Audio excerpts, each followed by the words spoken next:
বুদ্ধদেব গুহর গল্প তা। প্রথম দিন অফিস থেকে ফিরে প্রমীলাকে দেখেই চমকে উঠেছিলাম, কারণ ওরকম কুৎসিত দর্শন মহিলা আমি এর আগে দেখিনি। বয়স 50-এর কাছাকাছি হবে, কুচকুচে কালো রং, উঁচু কপাল, ট্যারা চোখ এবং অত্যন্ত লম্বা। সব মিলিয়ে প্রথম দেখাটা মনে রাখার মতো। টাই খুলতে খুলতে রিনিকে বললাম, এ কে? রিনি গলা নামিয়ে বলল, মুন্নির নতুন আয়া। বললাম, কোথা থেকে জোটালে? অন্ধকারে দেখলে মুন্নি তো দূরের কথা, মুন্নির বাবাও কেঁদে উঠবে।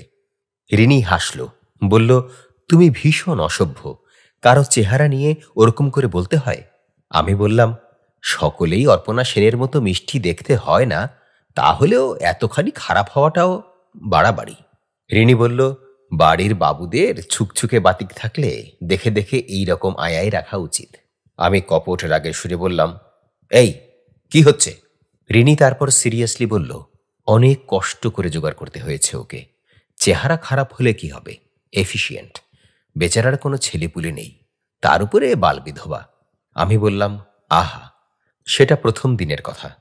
তারপর দেখতে দেখতে অনেক দিন কেটে গেছে, অনেক মাসও। প্রমীলার চেহারাটা আমার চোখে শুয়ে গেছে দেখতে দেখতে। চেহারাটা ছাপিয়ে যা চোখে পড়েছে তা ওর দরদ। মনে হয়েছে মুন্নি যেন রিনির মেয়ে নয়, প্রমীলার নিজেরই মেয়ে। রিনিকে ওর অফিসের কাজে প্রায়ই বাইরে বাইরে থাকতে হয়, আজ দিল্লি, কাল বোম্বে, আমাকেও তাই।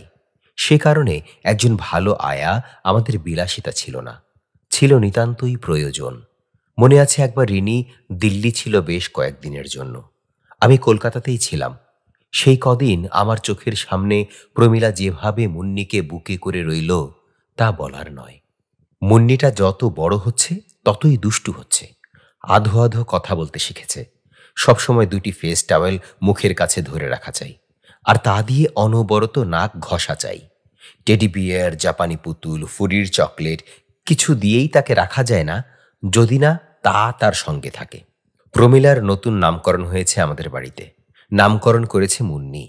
প্রমীলার সেই নতুন নাম তা। প্রমীলাকে খেতে পর্যন্ত দিত না মুন্নি। দুপুরের খাওয়া দাওয়ার পর যখনই মুন্নি একটু চোখ বুঝত, তখন ও বেচারি কোনো রকমে চান সেরে বেডরুমের মেঝেতে বসেই কোনো রকমে খেয়ে নিত। আমি অন্য ঘরেই থাকতাম, তাই প্রাইভেসির বিঘ্ন ঘটত না। যেখানেই যাক, যাই করুক, তার সঙ্গ ছাড়া মুন্নির এক মুহূর্ত চলত না। মাঝে মাঝে রাতে ঘুমের মধ্যে মুন্নি কেঁদে উঠত। আমি আমার ঘর থেকে দৌড়ে আসতাম। বেডরুমের মধ্যে খাটের পাশে টেবিল ল্যাম্পটা দেখতাম, মশারির মধ্যে মুন্নিকে বুকে করে প্রমীলা বসে থাকত, আর ওর কান্না থামাবার চেষ্টা করত। মুন্নিকে বুকে করে ওর বসে থাকার ভঙ্গির মধ্যে এমন একটা মা সুলভ মমতা থাকত যে মাঝে মাঝে আমার মনে সন্দেহ জাগত, মুন্নি সম্বন্ধে মমতা কার বেশি, রিনির না প্রমীলার? এই সন্তানহীনা মহিলার মুখে চোখে টেবিল লাইটের আলোয় যে ভাব দেখতে পেতাম, তা রিনির মুখেও কোনোদিন দেখিনি। আজকালকার মডার্ন মায়েরা নির্দয় হওয়াকেই আধুনিকতার লক্ষণ বলে মনে করেন। ভাবাবেগ, সে প্রেমিক বা স্বামীর সম্পর্কেই হোক কি সন্তানের সম্পর্কেই হোক, প্রকাশ করার মধ্যে যে ইন্টেলেকচুয়ালিজম নেই, তা এদের মতো আর কেউ এমন জানেননি। আমি জানি না কেন ইদানিং রিনি প্রায়ই বলতো, প্রমীলা বড় আদর দিচ্ছে মুন্নিকে, মেয়েটাকে স্পয়েল করে ফেলল। মেয়েটাকে সামলাতে পারে ও ভালো, কিন্তু শুধু ভালোবাসলেই তো হয় না, তাহলে তো সকলেই ভালো আয়া হতে পারত। আমি পুরুষ মানুষের স্থূল বুদ্ধিতে বুঝতে পারতাম না ভালোবাসার চেয়েও বড় কোয়ালিফিকেশন যে আয়ার মধ্যে আর কি থাকতে পারে। যাই হোক, আমার বুদ্ধি স্থূলই হোক আর সূক্ষ্মই হোক, বাড়ির ব্যাপারে আমার বুদ্ধি ধর্তব্যের মধ্যেই নয়। সেখানে আমি নিতান্তই নন এন্টিটি। তাই বাদানুবাদের মধ্যে না গিয়ে আমি অন্য প্রসঙ্গে চলে যেতাম।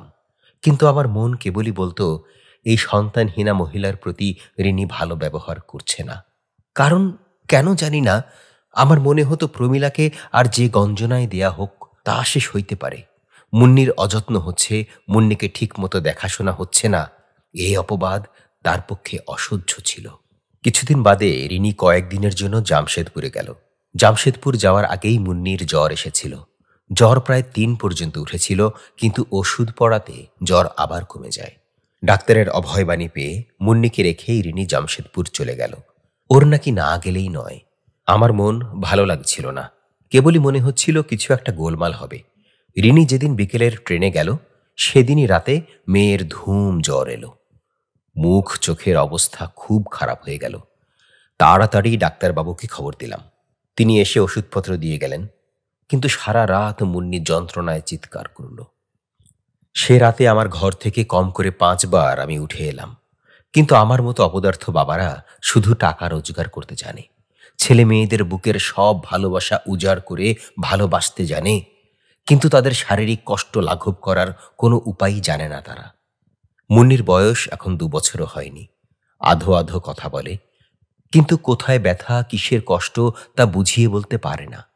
যন্ত্রণায় চোখ দিয়ে জল পড়ে, কিন্তু জানাতে পারে না কি করলে সে কষ্টের উপশম হয়। বাবা হওয়ার আনন্দ অনেক, কিন্তু অবলা শিশু সন্তানের যন্ত্রণা চোখের সামনে নিরুপায়ে দাঁড়িয়ে দেখাটা বড়ই কষ্টের। যতবারই আমি দৌড়ে ও ঘরে গেছি, ততবারই দেখেছি যে প্রমীলা মুন্নিকে বুকে করে ওর কষ্ট উপশমের জন্য নানা রকম প্রক্রিয়া করছে। আমি দাঁড়িয়ে থাকতে থাকতেই মুন্নির কান্না বা গোঙানি থেমে গেছে। আরামে আবার ঘুমিয়ে পড়েছে মুন্নি তার কোলে। ও থামতেই প্রমীলা বলেছে, দাদাবাবু, আপনি গিয়ে ঘুমোন, আমি তো আছি, আপনি কেন কষ্ট করছেন? পাশের ঘরে আমি শুতে যেতে যেতে ভাবছি, আমি তো ওর বাবা, ওর জন্য কিছু কষ্ট তো আমার করা উচিতই, কিন্তু তুমি তো 50 টাকার আয়া, তুমি কি জন্য ওকে বুকে নিয়ে এত কষ্ট করছো? কেবলই ভেবেছি, আর মনে হয়েছে প্রমীলা যা করে, যা করেছে এতদিন, তা শুধু ওর কর্তব্য নয়, শুধু টাকার বিনিময়ে করা নয়। ভগবান কখনো ওর কলেজা দেননি, তা ও নিজের না হলেও ক্ষণিকের জন্য, কিছু দিনের জন্যে ওর কোলে পেয়ে ও যেন ধন্য হয়ে গেছে। আমার মনে হয়েছে এই সন্তানহীনা রমণীর কোল থেকে সাক্ষাৎ জমদূত এলেও আমার মুন্নিকে ছিনিয়ে নিতে পারবে না। সত্যি কথা বলতে কি, একথা ভেবে নিশ্চিন্ত হয়ে আমি ঘুমোতে গেছি। পরদিন ভোরেই মুন্নির সমস্ত শরীর ভরে হাম দেখা গেল। মেয়ে একেবারে বেহুশ হয়ে রইল, চোখ মুখ লাল, চোখের পাতা মুখের ভিতরে হাম একেবারে ছেয়ে ফেলেছে। সকালে মুন্নির মুখের দিকে চেয়ে আমি খুব ভয় পেলাম।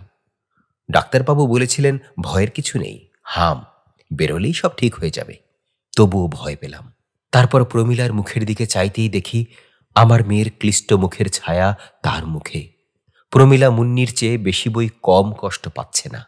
ডাক্তার আবার এলেন, হাম ভালো করে উঠে যাবার ওষুধ দিয়ে গেলেন। মন খারাপ করে আমি অফিস গেলাম।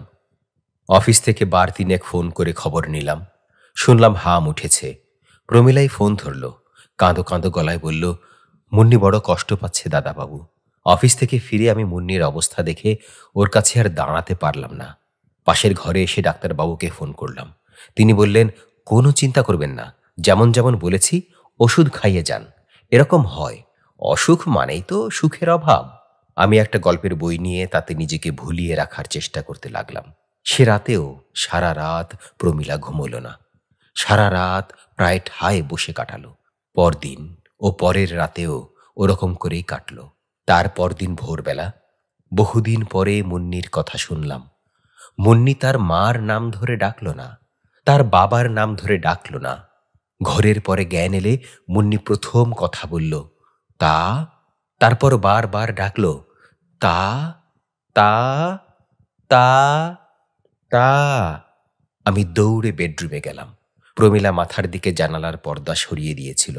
কাঁচের সার্সি বন্ধ ছিল, কারণ ঠান্ডা লাগানো বারণ। সেই ভোরের আলোয় দেখলাম প্রমীলা মুন্নিকে বুকে নিয়ে বসে আছে, আর তার 2 চোখ বেয়ে জলের ধারা বইছে, আনন্দের।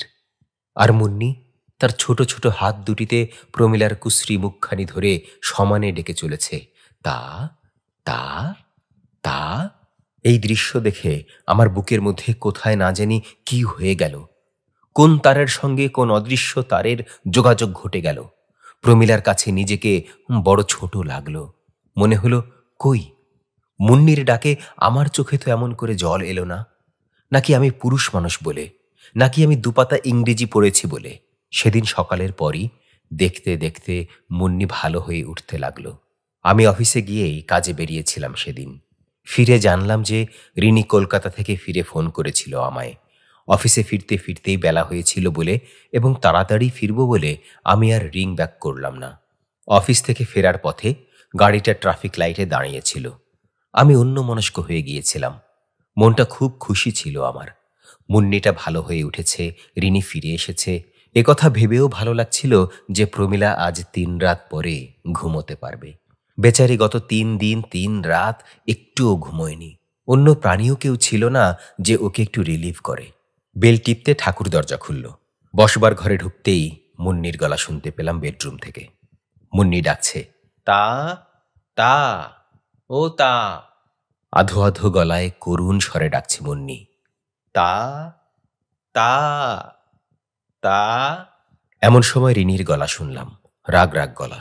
রিনি বলল, খুব বকবো, চুপ করো, চুপ করো বলছি, তা তা করবে না, খুব বকবো। দেখলাম ঠাকুরের মুখটা ফ্যাকাশে। ওকে শুধালাম, কি হয়েছে রে? ঠাকুর বলল, প্রমীলাকে বৌদি তাড়িয়ে দিয়েছে। সে কি? অবাক হয়ে বললাম আমি। তাড়াতাড়ি বেডরুমে ঢুকলাম আমি। রিনি খাটে বসেছিল, মুন্নিকে পাশে শুয়ে। আমাকে ঢুকতে দেখেই বলল, তোমার পেয়ারের আয়াকে একটু আগে তাড়ালাম। আমার খুব রাগ হয়ে গেল। বললাম, কারণটা কি? রিনি বলল, কারণ নিশ্চয়ই একটা ছিল। এটা আমার ব্যাপার, ঘর গেরস্থালির ব্যাপার।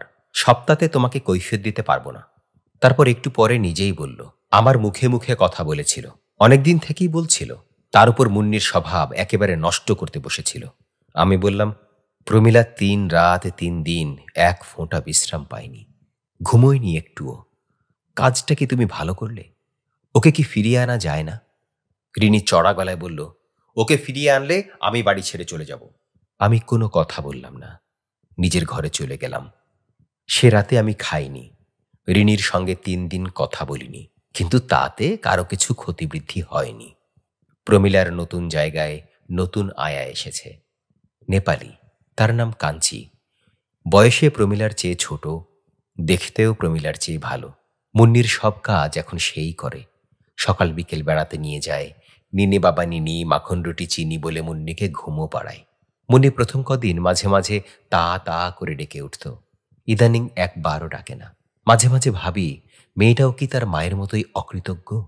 কাজকর্মের অবকাশে মাঝে মাঝেই প্রমীলার কথা খুব মনে পড়ে। খুব ইচ্ছা করে যদি পথে ঘাটে কোথাও দেখা হয়ে যায় ওর সঙ্গে, তাহলে ওর হাত ধরে ক্ষমা চেয়ে নেব। ওর জন্য যদি কিছু করতে পারি তা করব। প্রমীলা কোথায় গেছে তা আমি জানি না, কেউই জানে না। তার পুরো ঠিকানাও আমাদের কাছে নেই। জানি না, রিনি হয়তো তার মেয়ের ভালোর জন্যই প্রমীলাকে তাড়িয়েছিল, হয়তো তার হিসাবই ঠিক। কিন্তু এও জানি না, জগতে এবং জীবনে যা কিছু ঘটে সবকিছুই হিসেবের ভিতরে পড়ে কিনা। প্রমীলার মমতা, প্রমীলার চোখের জলও তো হিসাবের বাইরেই ছিল। আমার ভারী ভয় করে, প্রমীলার চোখের জলে মুন্নির কোনো অভিশাপ লাগবে না তো। পরক্ষণেই মনে হয়, মুন্নির তা কি কখনো মুন্নির কোনো ক্ষতি করতে পারে? অনেক দিন হয়ে গেছে প্রমীলাকে তাড়ানোর দিন থেকে, কিন্তু আজও তার কাছে ক্ষমা চাওয়া হয়নি। সে সুযোগ আসেনি আমার। প্রমীলা কি কলকাতাতেই আছে, নাকি চলে গেছে ডায়মন্ড হারবার লাইনে তার গরিব ভাইয়ের আশ্রয়ে, নাকি আবার ভুল করে কোনো নতুন মুন্নিকে বুকে করে তার বুকের উত্তাপে তার তা কি থা কি দা হয়েছে সে? মা তো কখনো হতে পারবে না। জানি না কিছুই, শুধু এটুকুই জানি যে এই মুহূর্তে এই নির্দয় হৃদয়হীন শহরের অনেক ঘরেই আমার মুন্নির মতো মুন্নিদের বুকে আঁকড়ে অনেক প্রমীলারা বসে আছে। 30, 40 কি 50 টাকার বিনিময়ে হিসাব বহির্ভূত যা কিছু তারা দিয়েছে, প্রতি মুহূর্তেই দিচ্ছে, তারা তা কখনো ফেরত পাবে না মুন্নিদের অকৃতজ্ঞ মা বাবাদের কাছ থেকে।